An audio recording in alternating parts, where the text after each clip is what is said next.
ஒரு 1930s அப்போ British India rule பண்ணிட்டு இருந்த டைம்ல எக்மோர் ஸ்டேஷன்ல ஒரு வினோதமா ஒருத்தர் வந்து இறங்குறாரு. பீகாக் ஃபெதர்லாம் வச்சு வெல்வெட் கோட் போட்டிருக்காரு, ஒருவேளை ராஜாவா இருப்பாரோ அப்படின்னு எல்லாம் பார்க்கும்போது அவர் சொல்றாரு, I am sir Venkata Thiruvengadam, cousin to the viceroy. வைஸ்ராய்னா யாருன்னு பார்த்தீங்கன்னா ராஜா ராணிக்கு பிஹாஃபா ஒரு ஏரியாவை ரூல் பண்ணுவாங்களா அவங்க.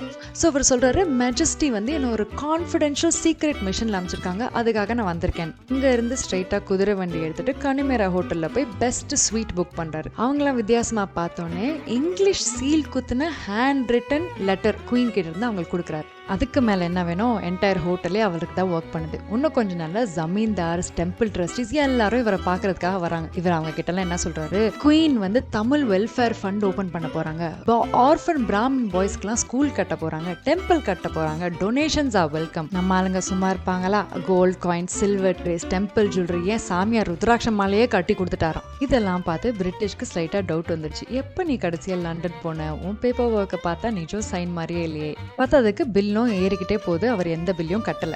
நோண்ட நம்ம சார் மாட்டிக்கிறாரு. அடுத்த நாள் காலையில நைஸா பொம்பளை வேஷம்லாம் போட்டு பேக் ஃபுல்லா தங்கத்தை தூக்கிட்டு ஓட ட்ரை பண்ணியிருக்காரு. அவர் போய் பிரிட்டிஷ் பிடிச்சிட்டாங்க. இப்போ சில பேர் சொல்றாங்க அவர் சேலம் ஜெயில போய் இறந்துட்டாருன்னு, சில பேர் சொல்றாங்க அவர் ஆந்திரா ஓடி போய் சாமியாரா மாறிட்டார். ஆனா கடைசி வரைக்கும் அந்த பீகாக் ஃபெதர் கோட்டு கிடைக்கவே இல்லை.